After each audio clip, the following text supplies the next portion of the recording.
Hello and welcome to Rebels Radio Leicester View. I'm joined by Slough joint managers Neil and Jon. How are you, gents? Very well, thanks, John. Good, thanks. Pleased with the performance today, a 1-0 home victory, clean sheet against Dunstable. Yeah, much needed to be fair after the last couple of games where we've not defended well, and to be fair, at home recently we've not really done ourselves justice. So it was an important game today to get another win under our belts. And you settled quite quickly into the game, started to play some nice football, and potentially disappointed not to have taken the lead. Yeah, I think we spoke to their manager as he came out for second half, and he was surprised that we weren't 2 or 3 up. I think we'd been the better side first half. It's difficult. The pitch is getting harder and harder to play on. It's getting bobblier, and as we get towards the end of the season, it's only going to get harder. But I thought we worked hard. What we said at half time, we went in and said that the reason we were so in control was because we were working hard. We were shutting players down, and we weren't giving them any opportunity to settle on the ball. And that's the reason why you win games of football, and that's why we won the game today. And were you happy with your defensive performance? Obviously, having put some extra work in this week and conceded 6 in your last 2 to keep a clean sheet today must have been particularly pleasing. Yeah, it was. I mean, we spent all of Thursday night working defensively. We worked. We almost kind of reenacted the goals from Tuesday night and talked through where we thought we could have prevented them. And then we worked very hard on the back four and the midfield 2 in front of them in terms of being a more solid shape. And we felt that we did much better today. Thought the concentration levels were good generally. There's still, we're maybe nitpicking a little bit, but there were a couple of opportunities where we could have done better today, where we gave them an opportunity and we didn't need to, if we're totally honest about it. But there's always room for improvement. But it was vastly improved on the last couple of games, and I think we deserved to keep a clean sheet, and I think we deserved to win the game. Yeah. And in terms of the type of football you played, obviously the pitch at Holloway's isn't the most flat and beautiful surface you're ever going to play on. How do you get the message across to get that right balance between playing football in the right areas and doing the right thing? Well, I guess it's difficult, really. We ask, first and foremost in every game that we sort of go out there, we want our players to work hard, and that's the first and foremost. And we like to get the ball out wide and the ball into the box. We sort of said the intricate little passing and things is very difficult on that type of pitch. And to be fair, even with the wingers, when they're running with the ball, at times the ball's sort of bobbling up around their shins, and it becomes very, very difficult to get a ball into the box. So, what we wanted to do was make sure that we played in their half today, and we were defensively solid, and we did, and I think we created, many chances over the course of the day. We didn't really work their keeper that much, but I still thought we got ourselves into good positions. I think every game's different, isn't it? I think you have to work out where you're going to hurt the opposition. We felt first half we were getting in quite a bit with Warren, weren't we? Off a diagonal from Jay and Putts. So, Putts worked out pretty quickly. It wasn't going to be a day for him to dribble. When he got his head up early and put balls into the box. I mean, I didn't see the count on crosses, but I bet we had a lot more crosses than they did. And when the pitch isn't great, the important thing is you're visiting their box and you're getting the ball in the box with good quality, and you're getting people on the end of it. And I think we did that today.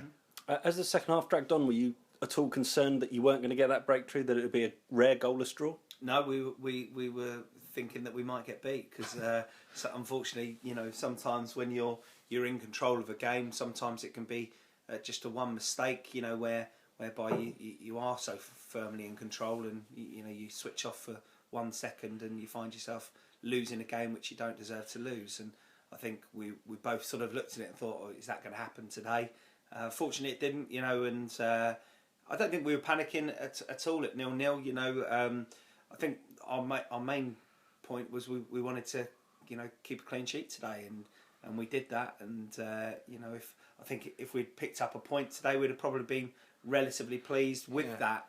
So I don't think we were sort of panicking to go and get that win. And obviously we did get the win, and it just makes it a hell of a lot better, keeping the clean sheet. And in terms of the substitutions and the use of the players off the bench, you only chose to use one of those today, and it was bringing on Lee for Scott Harris. What was the thinking behind that? Yeah, I mean, no reflection on Scott's performance. Thought he was excellent today. Thought he really put himself about. held the ball up well for us. But then, we entered the last kind of 15 minutes, wasn't it? 15 Lee's minutes, very sharp, very quick, and we just felt at that point we'd really probably stopped creating. To be honest, I think the game had gone a little bit flat. So we just thought, get Lee on, he might just spark something. So that was it really. It's very difficult. And we've got Gurkhan and we've got Jake on the bench.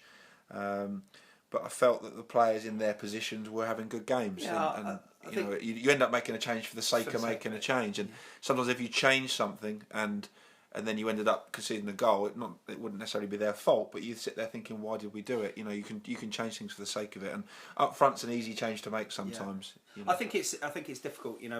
With Jake, obviously Jake hasn't played an awful lot of football this season. Having been injured most of the season, we all know what a quality player he is, and he'll get opportunities between now and the end of the season.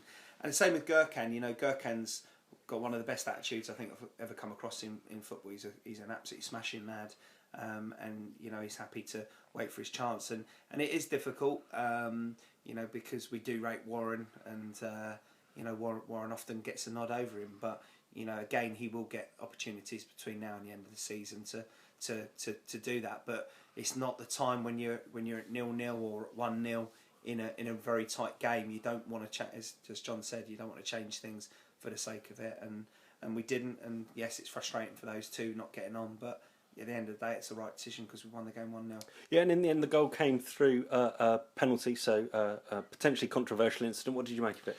Not controversial. No, to be fair, I think they're sometimes not given. I think sometimes refs aren't brave enough to give them because you get a bit of pushing and pulling in the box. But we were right in line with it, and we got the same view that he got. The ref was right in line with it, and the guy had two arms round Guy's waist and pulled him to the ground. It's one of those that has to be a foul. I don't think they were complaining. Certainly the management had the view that we had, and they certainly weren't complaining. So they're sometimes not given, but it was absolutely the right decision. Yeah. And there was a few other moments of frustration from both benches on the touchline.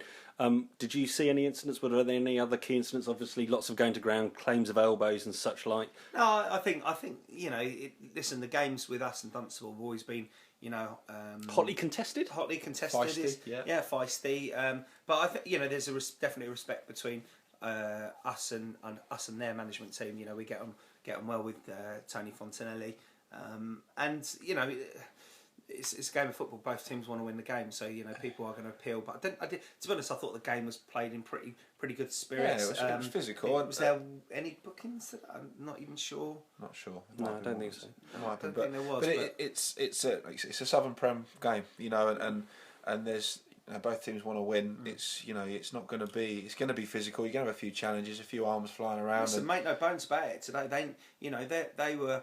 A win today, they'd be sitting in the playoffs again tonight. So they were right in amongst it. They were sixth before we started today, and so it was never going to be a, there you go, thank you very much, and it's a feisty game. No one gives you anything in this league. You have to scrap and earn it, and I think we did. And were you happy with the officiating? I thought they were pretty good. Yeah, didn't have any problems. To be honest, I thought they'd done all right. And in terms of strong performances from your players today, any special mentions? I think Guy Hollis had a strong game. Yeah, I mean Guy was absolutely top drawer. But if I'm brutally honest, I think Guy's been top drawer all season. He's had a lot going on this year, and we weren't too sure what we were going to get from Guy because Guy didn't have a great season last year, and we spoke to Guy in the summer. Obviously, we've had Guy under our management for 5 years. This is our 5th year with him, and. Thought he had a poor season last year, but I think he's been absolutely top drawer this year. I think he gets better and better. He's physically strong. He's quick. He defends well. Yeah. For me, there's not many better centre halves in the league than him. Obviously, we do sometimes have a few issues because of his job. He works in the city, and sometimes that does affect his availability. I think if it wasn't for that, then I think he'd be playing at a high level. Yeah, we've had games recently where he's turned up. Gets 20 out minutes there, before 20 minutes before kick-off. There's a quick 5-minute warm-up. Then he goes out there and he's the best player on the pitch. I've got nothing but respect for Guy this season and what he's done. I think it's been his best season for us. He's had a lot of stuff going on in the background, and his consistency of his performance has been superb. And that's a real positive. And one to take forward into the Frome match away on Wednesday night. What do you look forward to from that game? Well, for a start, we might not have Guy Hollis.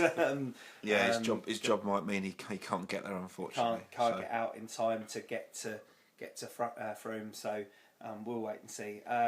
Listen, they've had a good win today against Biggleswade. They're a side that I think they're spending a bit of money to get themselves out of trouble. I think they will get out of trouble.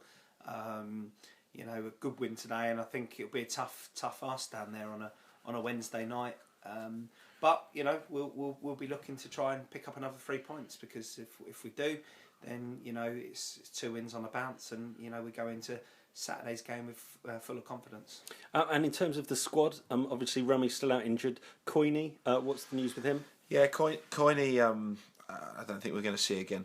To be honest, he's had a number of little niggling issues and injuries. He'd obviously been a long time since he'd played, and he's probably played 4 or 5 games for Ascot and just keeps picking up different injuries. And he contacted us on Friday and just said he doesn't feel he can get to where he needs to be this season for us, which is a shame. But at the same time, better that we know now. And I think we understand the reasons. Yeah. I mean, it's I think when you haven't played for a while and you are picking up little niggles, and you need to be at a certain level, and I think he sets himself very high standards. I looked at him on training on Thursday, and he, a couple of times where he gave the ball away, he was beating himself up, and I think that's probably more of the reason that he probably thinks he needs just to play 7, 8, 9, 10 games between now and the end of the season, and then maybe reassess it in the summer. Yeah, so we're light on numbers. We had 14 today.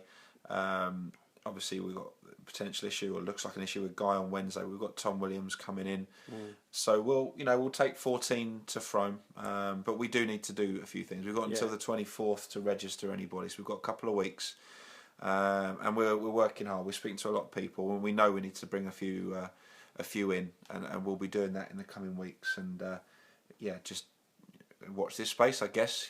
Yeah, well, thank you very much for your time. Give yourself the nights off from just looking out for those players, and enjoy the taste of that beer after a victory. And it's vodka, actually. And we'll speak to you all next week. Cheers. Cheers.